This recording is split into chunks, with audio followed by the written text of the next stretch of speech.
Captain கூட நடிக்கிற scene எப்படி இருந்தது? அதுல அந்த பொட்டு வச்ச பாட்டு வந்து நல்லா இதா சாங். அந்த இத பத்தி எப்படி இருக்கு? எனக்கு அப்பாவோட அந்த ஒரு பாடி டபுளை வச்சு பண்ணும்போதே எனக்கு வந்து ரொம்ப எமோஷ்னலா இருந்தேன். அன்னைக்கே நான் செட்ல ஒரு 2 வாட்டி அழுதேன். யாருக்குமே தெரியாது. நான் ரூம் போயிட்டேன். என்னால அதை வந்து அக்செப்ட் பண்ணிக்க முடியல. ஏன் இன்னைக்குமே வந்து நான் வந்து ஃபர்ஸ்ட் ஷோ பார்க்கும் போதே நான் அப்பாவை ஸ்க்ரீன்ல பார்க்கணும் அழுக ஆரம்பிச்சிட்டேன். நான் அறியாமலே அழுக ஆரம்பிச்சிட்டேன்.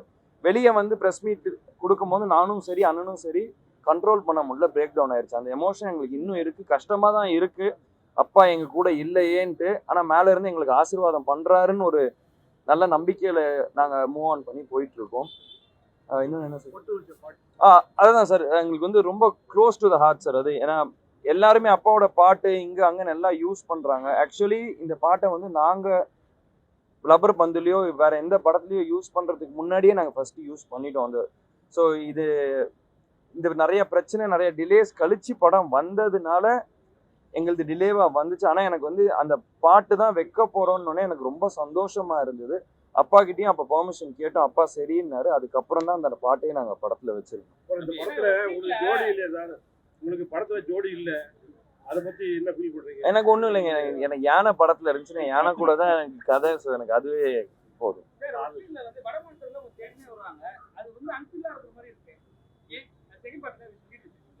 இல்ல பிரதர், அது நாங்க வந்து அது யானை தேடி ஒரிசாவுக்கு போறது என்ன கேக்குறீங்க? ஆமா. இல்ல அது இன்டர்வல் பேக் ட்விஸ்டுக்காக தான் அதை வச்சது. இன்டர்வல் பேக் ட்விஸ்டுக்காக தான் வச்சது. அதுக்கப்புறம் அது நம்ம போறதுல முனிஷ்காந்த் சாரோட வாய்ஸ் ஓவர்ல சொல்லியிருப்போம். எதுக்காக அந்த யானைக்காக அவங்க வந்திருக்காங்க அப்படிங்கிறத நம்ம சொல்லுவோம். அவங்க இன்ஸ்பெக்டர் பிடிக்கிறாருல்ல சார், ஒரிசால இருந்து தலைக்கு விலை வச்சிருக்காங்க அப்படின்னு நாங்க சொல்றாங்க. அங்கேருந்து ஒரிசாவுக்கு அவங்க மூவ் ஆகுறாங்க. அங்க இப்போ 4 பேரை பிடிக்கிற இடம் இருக்குல்ல, அந்த இடத்துல அவங்க சொல்லும் போது தான் இது ஒரிசால தான் அந்த யானை இருக்கு. ஹீரோக்கு வேற படத்துல வேற எந்த வித பிரச்சனையும் இல்லை. இப்போ இந்தியாவிலன்னா ஹீரோ பிளைண்டா தான் யானையை தேடிட்டு இருக்காரு. அப்போ ஒரிசாங்கும் போது அந்த ஒரிசாவை நோக்கி கிளம்புறாரு.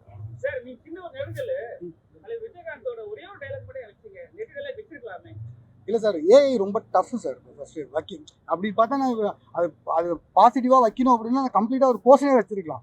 ஏஐ டஃப், அதுக்கான ஒரு பட்ஜெட் இருக்கு, அதை கரெக்டாக பண்ணணும். இல்லைன்னா தொற்றக்கூடாது அப்படிங்கிறது ரொம்ப கிளியரா.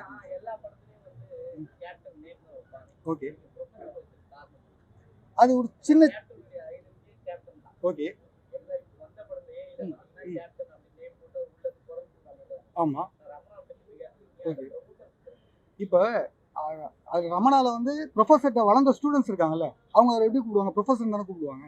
அதில் ஒரு ஸ்டூடெண்ட்டாக நீங்கள் இமிடேட் பண்ணி பார்த்தீங்கன்னா அதை இன்ஸ்பெக்டர் ப்ரொஃபஸர் கூப்பிட்டா லாஜிக்காக தானே போயிருக்கும். அதனால தான் சினிமா யூனிவர்ஸ்க்குள்ள கனெக்ட் ஆகிற மாதிரி அதனால தான் ப்ரொஃபஸர்னு வச்சு.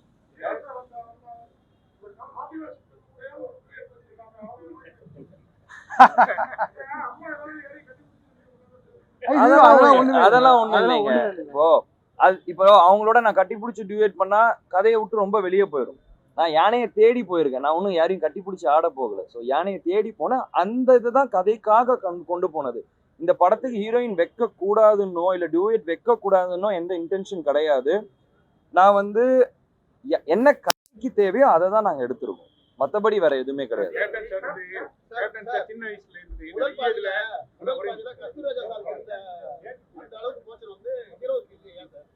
இல்ல சார், ஃபர்ஸ்ட் எடுத்தோன்னு ஒரு நம்ம வந்து கதையோட பிளாட்டா வந்து ஹீரோ வந்து சமாதானப்படுத்துற மாதிரி தான் இருக்கும். அவர் வந்து அந்த யானைக்கு மேல உள்ள பாண்டிங்க நம்ம சொல்லணுங்கிறது தான் ஒரு ஃபர்ஸ்ட் ஹாஃப்ல கஸ்தூராஜா சாருக்கு கொஞ்சம் எலாபரேட்டா இருந்துச்சு. படம் பார்த்துட்டு வெளியே வர நிறைய ஆடியன்ஸ் கேட்டீங்கன்னா ஹீரோ கஸ்தூராஜாவா இல்ல கேள்வி கேட்கறாங்க.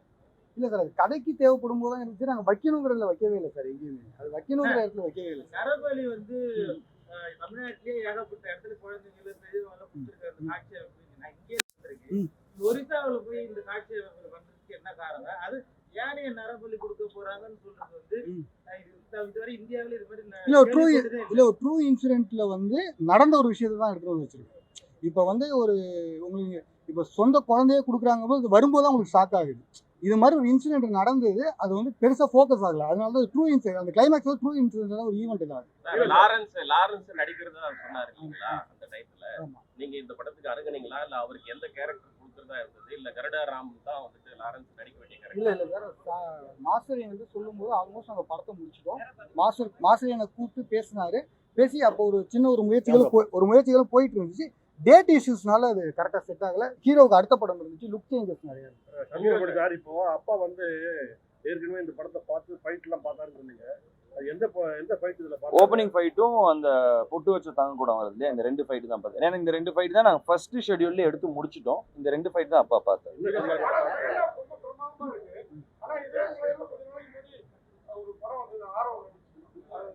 ராஜபீமா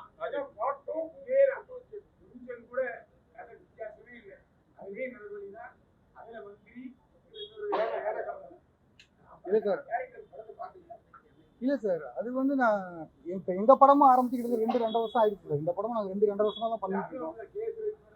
ஓகே, அது வரதுக்கு முன்னாடி எனக்கு எப்படி சார் தெரியாது, அந்த தெரியாது சார். இல்லை சார், இது ஒரு ட்ரூ இன்சிடென்ட் சார். இது ஒரு ட்ரூ இன்சிடென்ட். இது நடந்த ஒரு ட்ரூ இன்சிடென்ட்.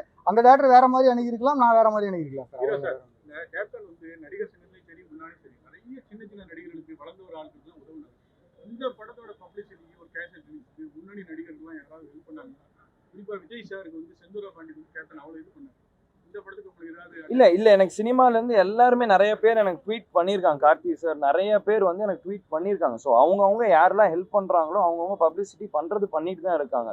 நாங்க சில பேர் கேட்டோம், அவங்களும் பண்ணாங்க. கேட்காம நிறைய பேர் பண்ணாங்க. சசிகுமார் சார் பண்ணாரு, முருகதாஸ் சார் சொல்லியிருக்காரு. நிறைய பேர் எனக்கு லைக் காலில் பண்ணி விஷ் பண்ணியிருக்காங்க. நிறைய பேர் எனக்கு பர்சனலாக மெசேஜ் பண்ணாங்க. அவங்களோட சோஷியல் மீடியாலையும் போட்டிருக்காங்க. ஸோ படம் பார்த்து மம்மி என்ன சொன்னாங்க? அண்ணன் வந்து காலையில அழுதுட்டாரு, நீங்க அழுதுட்டீங்க. அம்மாவுக்கு வந்து படம் ரொம்ப பிடிச்சிருந்தது. ஏன்னா அம்மாவுக்கு வந்து ரொம்ப எமோஷ்னலாக கனெக்ட் ஆயிட்டாங்க அப்பாவை பார்த்தது. வேற ஏன்னா அம்மா, நான் 10 வருஷம் கழிச்சு வரேன். அம்மா என்னை வீட்லயே இருந்து பார்த்துட்டாங்க. நான் வெளியே போகணும், நடிக்கணும்னு அவங்களுக்கும் எவ்வளோ ஆசை எல்லாம் இருந்தது. அதெல்லாம் தாண்டி இருந்தாலும் நான் அப்பா கூட இருந்தாகணும், அந்த சுச்சுவேஷன் இருந்தனால அம்மாவுக்கு வந்து ரொம்ப வருஷம் கழிச்சு என்னை ஸ்க்ரீனில் பார்க்கும்போது அவங்கள அறியாமல் அவங்களும் அழுதாங்க. அண்ணனும் நானும் எதுக்கு அழுக ஆரம்பிச்சேன்னா, அப்பாவோட ஏஐ பார்க்கும்போதே நான் தியேட்டரில் அழுதுட்டேன். அதை அண்ணன் வெளியே பேசும்போது என்னால் கண்ட்ரோல் பண்ண முடியல. நான் அதனால தான் பின்னாடி அழுதுட்டு இருந்தேன். அண்ணன் என்ன பார்த்தோன்னே அண்ணன் அழுக ஆரம்பிச்சிட்டாங்க. ஸோ அதுதான் அந்த ரீசன். அப்பாவை வந்து அந்த பாட்டுலையும் திருப்பி மக்கள் எல்லாரும் அப்பாவை கொண்டாடுறத பார்க்கும்போது எங்களால் அதை ரொம்ப நல்லா இருந்தது. ஸோ எங்களை மீறி அந்த அழுகை வெளியே வந்து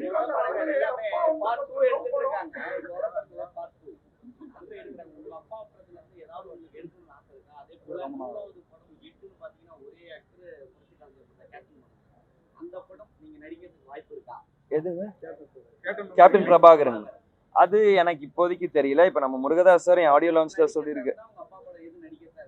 எனக்கு எப்பயுமே நான் சொல்றது 2 படம், ஒன்று ரமணா, சத்ரியன். இந்த 2 தான் எனக்கு எப்பயுமே நான் சூஸ் பண்ணுவேன். முருகதாஸ் சார் அதை நாங்கள் நல்லபடி நான் எப்பயுமே மைண்டில் வச்சுருந்தேன். என் ஆடியோ லான்ச்சில் அவரே சொல்லிட்டு போனார், எடுத்தா ரமணா 2 நான் எடுக்க ரெடி, நீங்கள் ரெடி ஆகிட்டு வாங்கன்னாரு. அது நடந்தால் வெல் அண்ட் குட், நான் ரொம்ப சந்தோஷப்படுவேன்.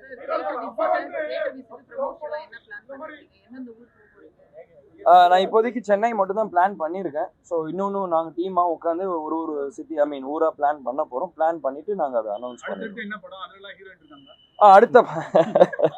அடுத்த படத்தில் கொம்பு சீவின் பண்ணுற அந்த ஹீரோயின் இருக்காங்க.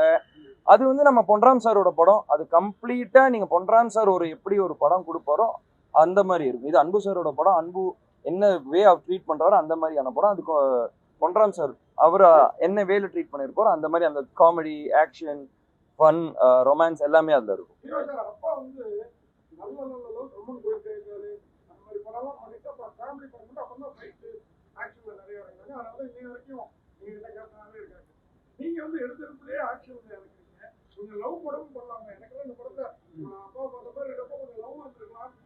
பண்ணுவேன், கண்டிப்பா பண்ணுவேன். ரொம்ப வருஷம் கழிச்சு இப்பதான் படம் பண்ணியிருக்கேன். அடுத்தடுத்து வரும்போது லவ் வரும், காமெடி இருக்கும், எல்லாமே கலந்துதான் நான் பண்ண போறேன். ஆக்ஷன் ஹீரோ நான் இது வரைக்கும் நான் சொன்னது கிடையாது.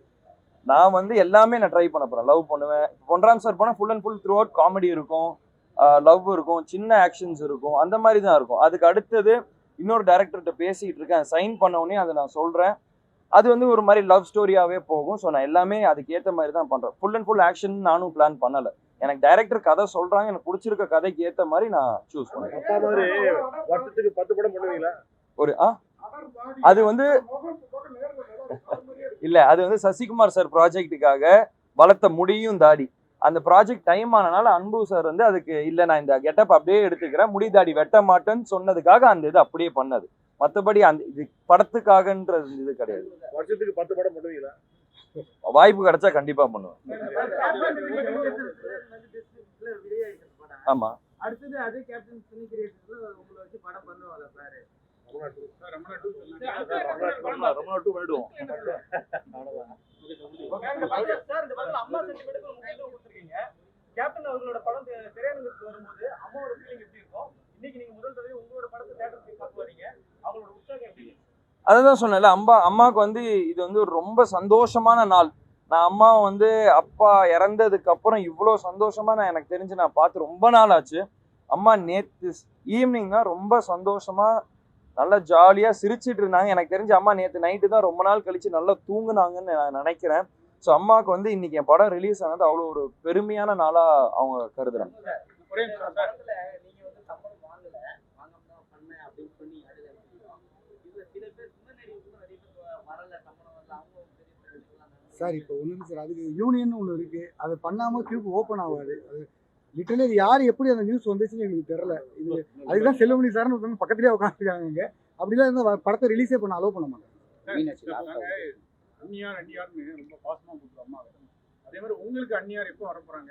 அண்ணன் ஒருத்தர் இருக்காரு சார், நீங்க வேற டைம் தான் சார். நாங்க எதுவுமே யாருக்குமே வேணான்னு சொல்றது இல்லை சார். நானும் ஏன் 8 வருஷம் படம் நடிக்கல, அது என் கையில இல்லை, டைம் தான். ஸோ எப்போ டைம் கூடி வருதோ கண்டிப்பா எல்லாமே நடக்கும். Okay, thank you.